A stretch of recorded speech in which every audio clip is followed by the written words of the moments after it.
Hey everybody, thanks for popping by. This is Michael Carter here from MoneyMike.com, and I wanted to share with you guys something I think is really important, and that is the 7 branding materials to power your brand.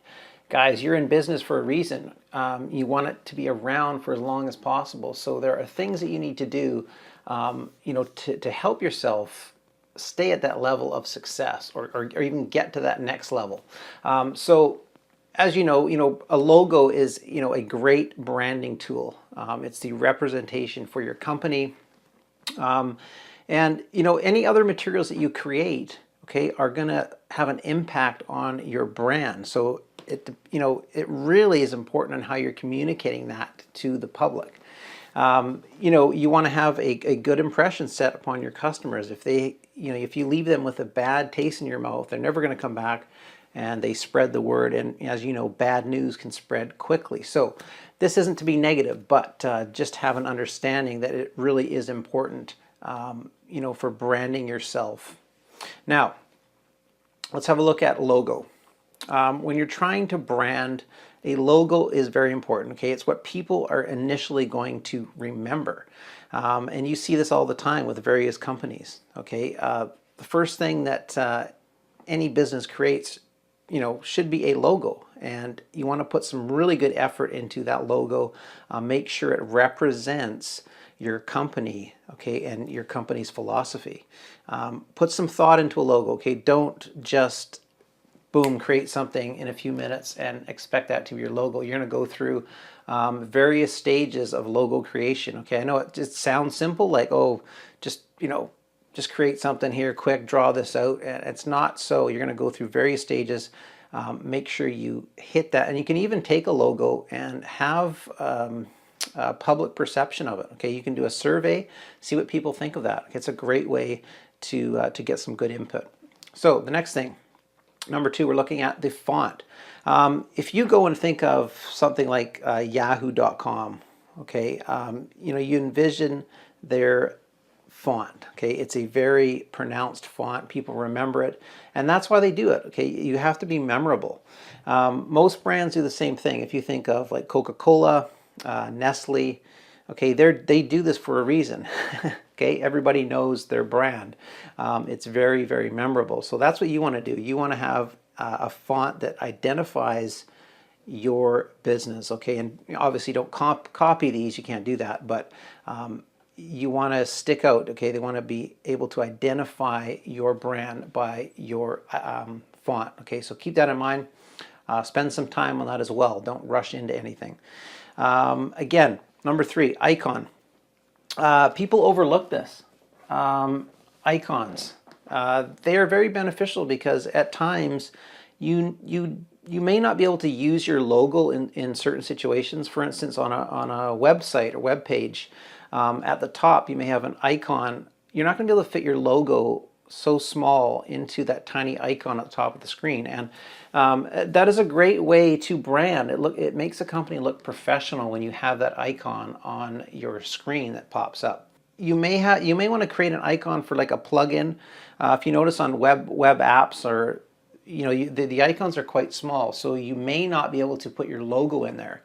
So if you have an option where you have an icon and your logo, okay, that people can identify with, it's very beneficial, because you don't want to try and stuff your your beautiful logo into an icon. Okay, it won't look very good in most cases. So consider getting an icon created. Again, take your time with that. Okay, number 4, a mascot. Mascots. Okay, people think they are gimmicky, but in reality, mascots really work. Who would have thought that a mermaid would make a great mascot? But you look at a company like Starbucks, and that's exactly what they've done. And I don't think anyone would consider Starbucks as any kind of a slouch company. Okay, they have become huge. They are everywhere. If you look at, there's so many things. Walking light bulbs. Crazy rabbits. Look at the Energizer Bunny. It's really important to create a mascot. Now, I'm not saying you have to do this, but it's something to really consider. And also, don't overlook paying someone to be your mascot.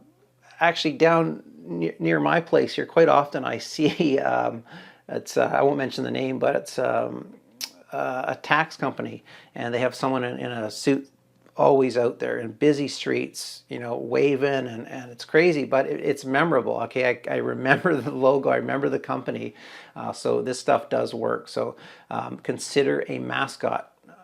It's a great way to brand your company. Okay, number 5, a background. Okay, really important. When you're creating a website, you are most likely going to have some sort of background. It could be a graphic that you create, and you want it to be consistent through all of your marketing materials, right? So if you have a background, you may be putting that background in, it could be in emails, it could be in headers for your various web pages. It could be for letters. It could be for brochures that you're having created. The idea is you want it to be consistent throughout all of your materials.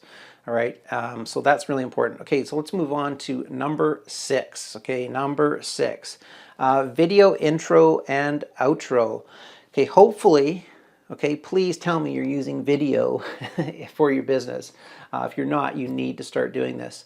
But a video intro and outro, you've seen them. You can have intro and outros pre-made for you. So whenever you have a video, that intro will come first before your actual video. Whether you're doing an interview, it could be any kind of video for your product or service. And then you have an outro created as well. It could have your logo in the intro and outro. It could have your USP, unique selling proposition. Something that is memorable. Okay, very, very important to have intros and outros. Again, you can use them for all your videos. Whenever you create a video, intro, outro. Okay, last one. Let's look at jingles. Okay, number 7, jingles. Okay, jingles are super important. They're fun. They really hit home. I know you guys have heard jingles on the radio, and they can be really annoying, but people remember them. Business, they will remember a company by the jingle. Back in, I think it was the early 90s with Yahoo, they had a jingle, and it kind of, it had sort of a Western drawl to it. And you could, picture the cowboy singing like yeehaw, right? It was Yahoo. And it was kind of funny, but very, very memorable. So keep that in mind. Okay, a jingle is very important. They can be really annoying, but they really do work. So, and they're going to help brand your company. All right, so that's about it. Now these are the 7. Okay, let's recap. So we had logo, we had font, we had icon, we have mascot, we have backgrounds, and we have video intros and outros, and the last one is jingles. Now, this isn't everything, but this is a great list. This is a great way for you guys to start, utilizing this. Keep consistent, and this will help in your overall branding. Okay, so go and get this done. Spend some time with it. Do not rush through this process. So that's about it. Again, I'm Michael Carter from MoneyMike.com, and we'll see you guys real soon.